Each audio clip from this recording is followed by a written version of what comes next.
মতপার্থক্য থাকলেও দেশের ক্ষতি যেন না হয় সে বিষয়ে সবাইকে সতর্ক থাকার আহ্বান জানিয়েছেন বিএনপির ভারপ্রাপ্ত চেয়ারম্যান তারেক রহমান। তিনি বলেন, দেশকে দ্রুত নির্বাচন প্রক্রিয়ার মধ্যে ফিরিয়ে আনতে হবে। বিকেলে নীলফামারীতে এক অনুষ্ঠানে ভার্চুয়ালি যুক্ত হয়ে তিনি এসব কথা বলেন। যেই দেশগুলোর দিকে আমরা তাকিয়ে থেকে এই দেশগুলো কিভাবে নিজেদের দেশকে গড়ে তুলেছে, এইরকম যেই দেশগুলো আছে সেই দেশগুলোতে একটি প্রক্রিয়া ফলো করা হয়, অনুসরণ করা হয়। সেই প্রক্রিয়াকে বলে নির্বাচন প্রক্রিয়া। নির্বাচন প্রক্রিয়ার ভেতরে বাংলাদেশকে ফিরিয়ে আনতে হবে।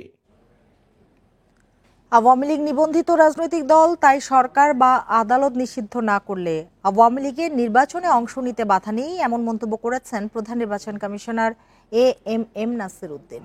সকালে চট্টগ্রাম সার্কিট হাউস মিলনায়তনে ভোটার তালিকা হালনাগাদ ও ত্রয়োদশ জাতীয় সংসদ নির্বাচন উপলক্ষে নির্বাচন কর্মকর্তাদের সাথে আয়োজিত মত বিনিময় সভায় তিনি এমন মন্তব্য করেন।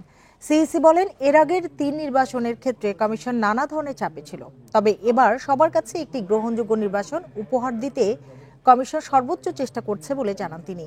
সভায় আগামী 2 জানুয়ারি খসড়া ভোটার তালিকা প্রকাশ এবং মার্চ মাসে চূড়ান্ত ভোটার তালিকা প্রকাশের কথা জানান সিইসি। আমরা তো বাদ দিতে পারবো না। সরকার এটা বিধান যেটা আছে আইনের, সরকার যদি নিষিদ্ধ ঘোষণা করে তাহলে তার করে রেজিস্ট্রেশন দেওয়া যায় না, সেটা একটা আছে। আর কোর্ট যদি বলে সেটা আছে।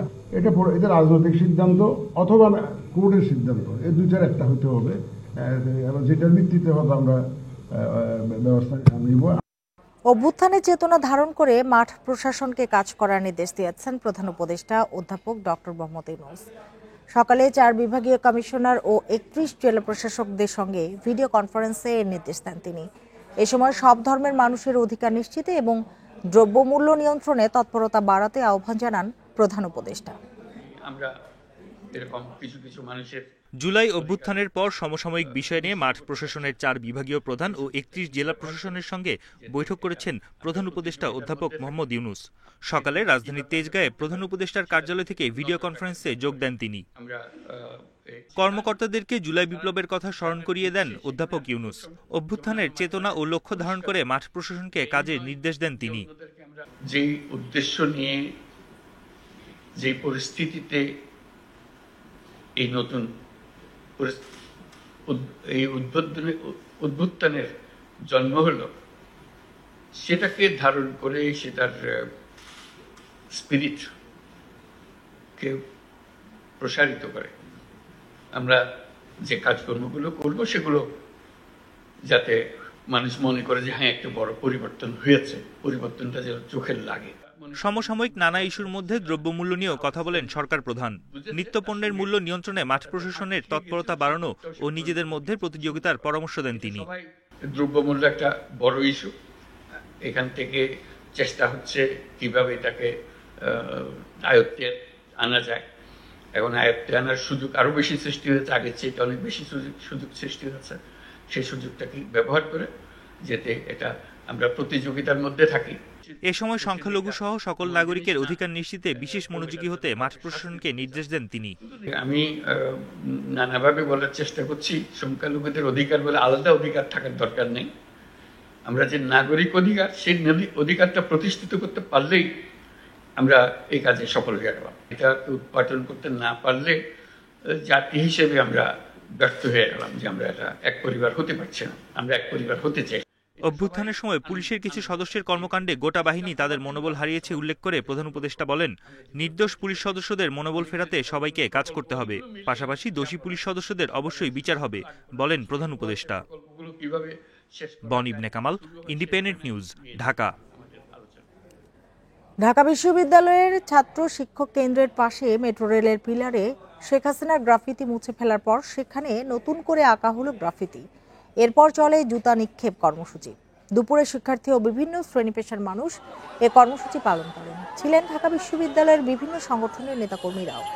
এ সময় ঘৃণা স্তম্ভ থেকে শেখ হাসিনার আগের গ্রাফিতি মোছার নির্দেশ দেয় বিশ্ববিদ্যালয়ের প্রক্টরের পদত্যাগের দাবি জানান শিক্ষার্থীরা। বলেন, শেখ হাসিনা একজন খুনি, তাকে দ্রুত দেশে এনে বিচার নিশ্চিত করতে হবে। সাবেক সরকার প্রধানের অত্যাচার নিপীড়নের প্রতিবাদ জানানোর পাশাপাশি ভবিষ্যতে কেউ যেন স্বৈরাচার হয়ে না ওঠে সেই বার্তাও দেয়া হয় এই কর্মসূচির মাধ্যমে।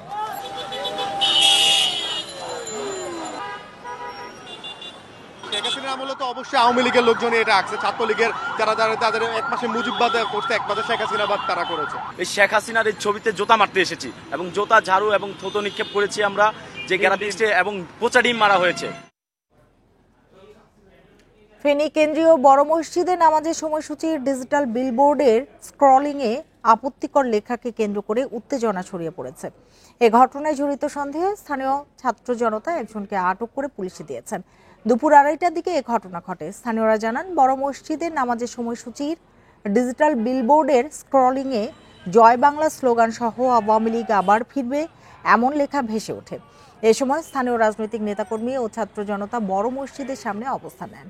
ঘটনার সঙ্গে জড়িত সন্দেহে জমির হোসেন নামে এক অপারেটরকে আটক করে পুলিশে দেন তারা। পুলিশ জানিয়েছে, এই ঘটনার সঙ্গে জড়িতদের তদন্ত করে আইনের আওতায় আনা হবে।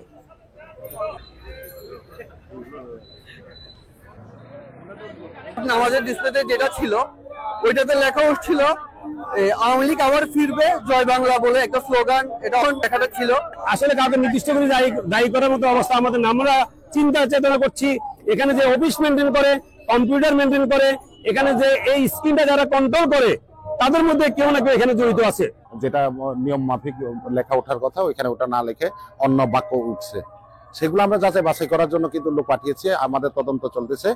আর এখানে আমরা চাই যে মূলত শান্তি শৃঙ্খলা, এবং যদি কারোর কোনো উদ্দেশ্য প্রণীত কোনো খারাপ উদ্দেশ্য থাকে তারা অবশ্যই কোনো কিছু আইনের আওতায় আসবে।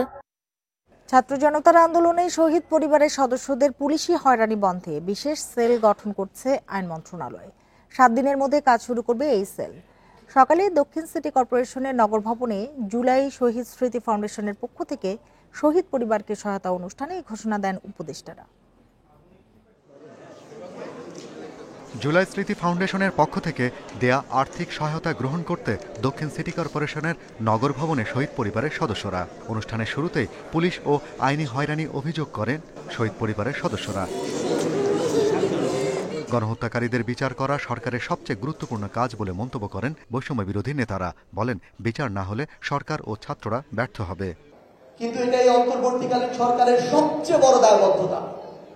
এই একটা জায়গায় যদি আমরা সফল না হই, দৃশ্যমান বিচার আমরা না দেখতে পাই, বাংলাদেশের ইতিহাসে এই 24-এর অভ্যুত্থানে সবচেয়ে বড় সীমাবদ্ধতা হয়ে থাকবে এটি, এবং এর দায় আমরা কোনোদিনকে উপেক্ষা করতে পারবো না। জুলাই গণহত্যা বিচারে সরকার সবচেয়ে বেশি গুরুত্ব দিচ্ছে বলে উল্লেখ করে উপদেষ্টারা জানান, এদেশেই শেখ হাসিনার বিচার হবে।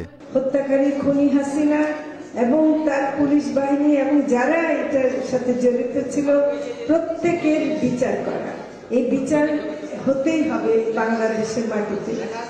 উপায় হবে বিচার, আরেকটা বড় উপায় হবে এই দেশটা যদি সত্যিকার অর্থে যে জন্য আপনাদের পরিবারের শহীদেরা প্রাণ দিয়েছেন সেই লক্ষ্যে আমরা নিয়ে যাওয়ার অন্তত যাত্রাটুকু শুরু করতে পারি। আইন উপদেষ্টা জানান, ফয়দা হাসিলের জন্য একটি পক্ষ যাকে তাকে আসামি করে মামলা করছে, এতে বিচার প্রক্রিয়া বিতর্কিত হচ্ছে। বিচারের প্রত্যাশা এটা কিন্তু ব্যবসা হয়েছে আমাদের সমাজে, এদেরকে আমরা চিহ্নিত করব, অবশ্যই তাদেরকে জবাবদিহিতার আওতায় আনতে হবে। প্রথমে আমাদের শুদ্ধভাবে মামলা করতে হবে। আমাদের আইন মন্ত্রণালয়ের পক্ষ থেকে যে লিগালি একটা সেল করে দিব, এটাও তোমাদেরকে আমি কথা দিচ্ছি 7 দিনের মধ্যে করে দেব। পরে 77 জন শহীদ পরিবারকে আর্থিক সহায়তার চেক তুলে দেন উপদেষ্টারা। Shahriar Anirban, independent news, Dhaka. আর এতক্ষণ সাথে থাকার জন্য ধন্যবাদ সবাইকে।